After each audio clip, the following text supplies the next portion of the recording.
are allowed to think big and dream big. How to generate different systems.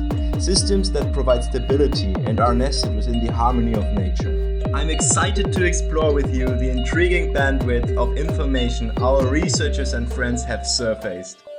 Let's dive into our next topic to find out how we can actively shape a future worth pursuing and living for.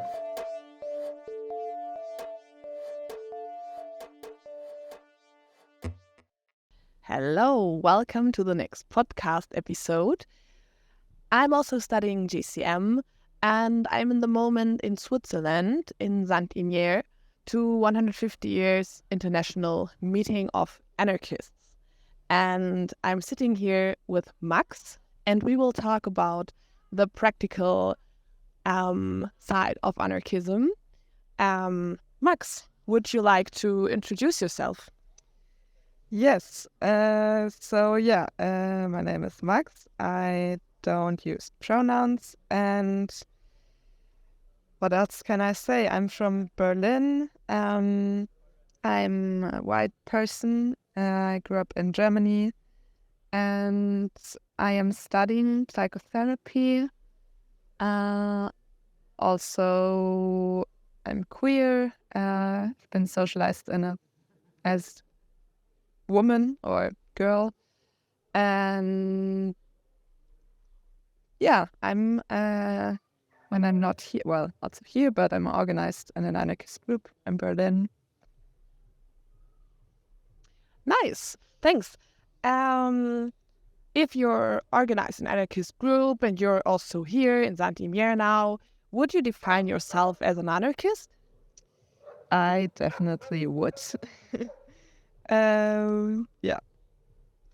And what does that mean for you?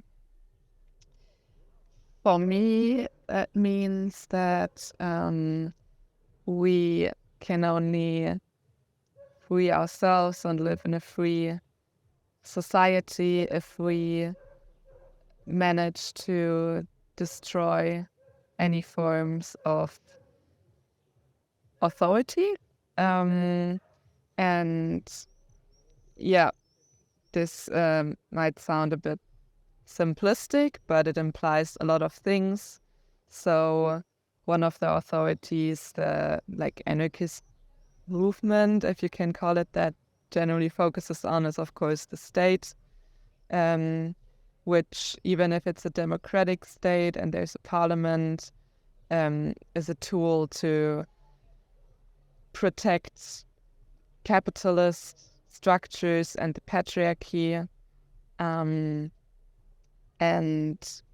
then there's other forms of authority. It can come down to also our personal relationships. What I would also want to point out, because it might not be obvious, is we as humans all the time also exercise power or authority over nature and other living beings that cannot communicate with us through language. And of course, our economic system is exercising power over both nature and people. Also, maybe here we experience this a bit less, but there's also no. Okay. And if we would like to reorganize the economic system somehow, I think what is a lot of told about is self-organization in anarchist movement.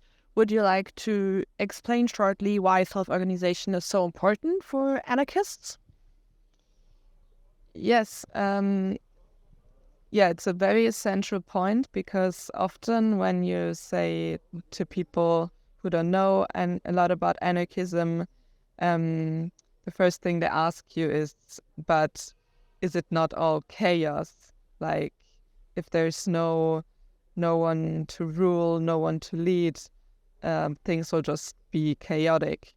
And there, I think self-organization is the first thing that comes to my mind, to be like, no, it's actually I would imagine there's even more maybe structure and more organization. It's not in the hands of few, but it's meant to be that everyone is responsible, but not over things that don't concern them themselves, but the things they're directly involved in. For example, if you live in a house where there's several flats, then you might organize in the community for this house to take decisions together. If you work in a factory, then all workers decide together on how to produce, how to divide the tasks. And there we have many, many examples. I could go on, but I think I will leave it to that. Thanks. I think those examples were very good for me to understand what you mean. If you talk about, for example, a factory where people are self-organizing themselves and they are doing decisions together, how do you decide something in smaller groups or in bigger groups in that kind of self-organized system? I think this is also one of the very characteristic things for anarchism, or a lot of anarchists, that we don't really do majority decisions. So we want to hear every person's opinion and perspective on things. Of course, if we go to bigger context, well, this was not the question, it's small groups, but for bigger context is fine. Okay, there we can, of course, establish some kind of delegate principle where we choose, like the group chooses a delegate, and then they go to delegate reunions. Of course, it's important that this person doesn't hold the position forever, but that it rotates. And once we are in a smaller group, yes, as I said, we don't propose something and then we say who's in favor and who's against, but we exchange about it, and then we see if for some things there might be a consensus quite fast. For other things, we might need to reconsider, but it's super important that if, for example, even just one person is strongly against, then, we have other means to, repropose, rediscuss. And of course, this takes a lot more time than majority decisions, but in the end, it can be a very empowering tool, and the only way we have if we really want to make decisions all together. Yeah, very interesting position for people who never decided something in consensus, in maybe smaller groups, maybe quite hard to imagine to do it on a national level or on a bigger level with a lot of people. What's coming to my mind is the question, how did you get in contact with anarchism or anarchists? Like, is it from your childhood? Were your parents anarchists, or was it coming later? My parents are the opposite of anarchists. Oh. And I actually got in contact only relatively recently with the movement. It was a bit by chance because, I saw an event on a climate justice mailing list. It was about a little commune in Saxony on the in a village that was meant to be destroyed for digging coal, and people squatted it and actually managed to defend it until now, and now they live there in a self-organized way. And at that time I was very interested in how to build up these alternative structures where to live together with people. And at this event, I found out it was actually hosted by an anarchist group, and people seemed quite nice. So afterwards, I also looked up their website, read some things, and they immediately spoke to me. And what also spoke to me was the aesthetics that were very different from what I had in mind when I hear the word anarchism. Like, it was not at all punky or all red and black and chaotic and dirty, but it was, just seemed approachable and open. So, yeah, I joined the group. And what changed in your life since you joined this group and since you are in contact with the topic of anarchism? A lot, I would say. It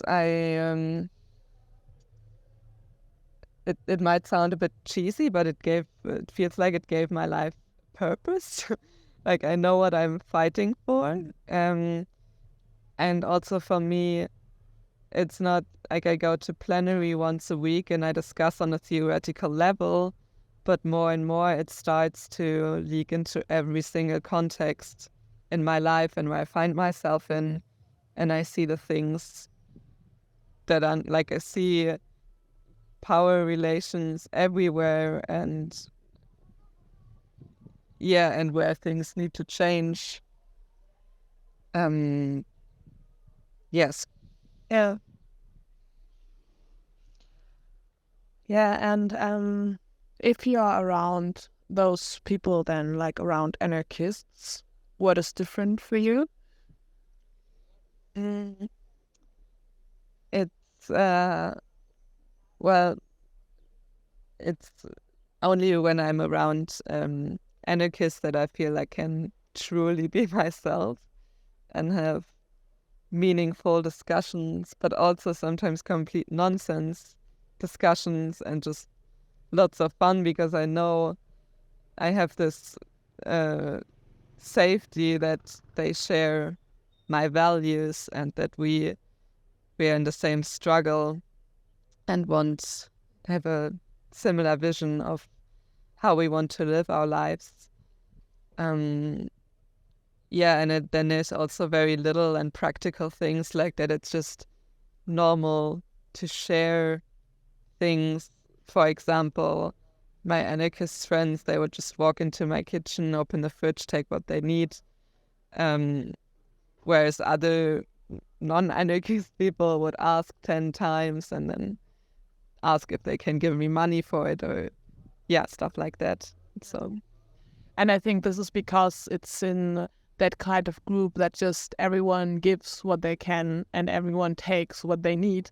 So it's kind of normal and okay to take what you need. Would you agree with that? Yeah, and also that you trust, as you said, like, you trust that other people do the same. It's against this, or it contrasts this narrative we hear a lot in our society, that when people they take everything, and they don't care about if there's anything left for the others.